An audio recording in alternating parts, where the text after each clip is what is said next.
नमस्कार, मेरे यानी विष्णु कुमावत के साथ आप धमचिक.com पर हैं।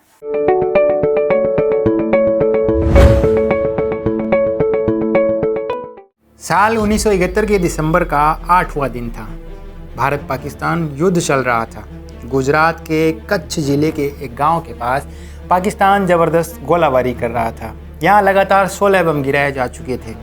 इस बमबारी का शिकार इंडियन एयरफोर्स की एयर स्ट्रिप हुई, यानी वो सड़क जहाँ से प्लेन उड़ान भरते हैं। ये पट्टी गोलाबारी से पूरी तरह तबाह हो चुकी थी। जंग के बीचों बीच इंडियन एयरफोर्स के विमान का उड़ान न भरना बहुत बड़ी चूक हो सकती थी।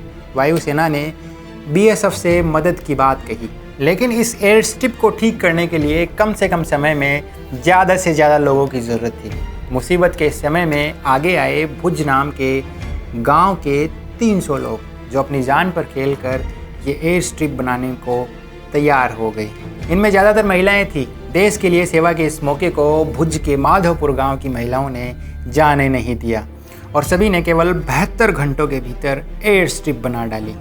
उन दिनों को याद करती हुई बलवाई सेघानी कहती हैं, 9 दिसंबर 1971 की रात को मुझे लगा कि मैं एक फ़ौजी हूँ। जिस वक्त हमें ये बताया गया कि हमें जहाँ रोड बनानी है वहाँ लगातार बमबारी हो रही है, हम में से एक भी महिलाएं पीछे नहीं हटी, उल्टे दुगनी उत्साह के साथ काम करने लगी। हम 300 महिलाएं थी। हम सभी अपने घर से इस इरादे से निकली थी कि किसी भी हालत में, किसी भी कीमत पर अपने पायलट्स के लिए हमें रोड बनानी है ताकि वो उड़ान भर सके। अगर हम मरते भी तो देश के लिए मरते। गाँव वालों के अलावा यहाँ के सरपंच जादव जीबाई हिरानी और यहाँ के डीएम ने भी महिलाओं को प्रोत्साहित किया।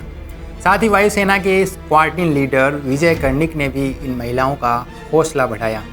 1971 की लड़ाई में कर्णिक भुज एयरपोर्ट के इंचार्ज थे। ये रोड बनाना आसान नहीं था। सभी महिलाएं अफसरों के निर्देश पर काम कर रही थी। जैसे ही सेना को पाकिस्तान के विमान आने का अंदेशा होता, महिलाओं को सिग्नल दिया जाता और वो झाड़ियों में छुप जाती और फिर एक और सायरन बजाया जाता, जिसका मतलब था काम शुरू किया जा सकता है। पाकिस्तान तक एयर स्ट्रिप बनने की खबर न पहुँचे, इसके लिए लोगों को सड़क बनते ही इस पर गोबर ढकने को कहा गया। यहाँ काम करने वाले कई लोग पहले दिन भूखे ही सोए, क्योंकि उन्हें बंकर में रहना था। अगले दिन किस्मत से उन्हें फल मिल गए थे, जिससे उनका काम चल गया था। चौथे दिन शाम 4 बजे एयर स्ट्रिप उड़ान के लिए तैयार थी। ये पल इन सभी के लिए जीत से कम नहीं था।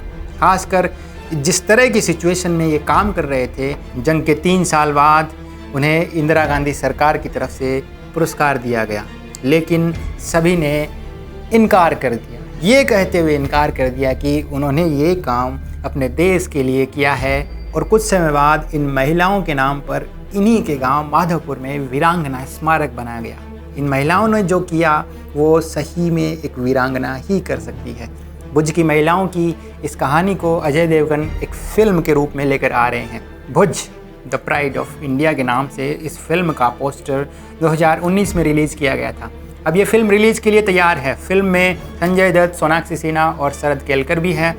अभिषेक दुधैया ने इसे लिखा है और डायरेक्ट किया है। इस फिल्म को OTT प्लेटफॉर्म पर जल्द ही प्रीमियर किया जाएगा। ये जानकारी आपको कैसी लगी? फिल्म, साहित्य, स्पोर्ट्स, बॉलीवुड और पॉलिटिक्स से जुड़े तमाम किस्से, खबरें, कहानियाँ हम आप तक पहुँचाने का काम करते रहेंगे। इसके लिए आपको काम करना होगा ताकि आपको वो अपडेट्स लगातार मिल सके। आपको हमारा चैनल सब्सक्राइब करना होगा, बेल आइकन को प्रेस करना होगा। अभी के लिए इतना ही, शुक्रिया। Please subscribe and don't forget to press the bell icon to get notified whenever we upload a new video.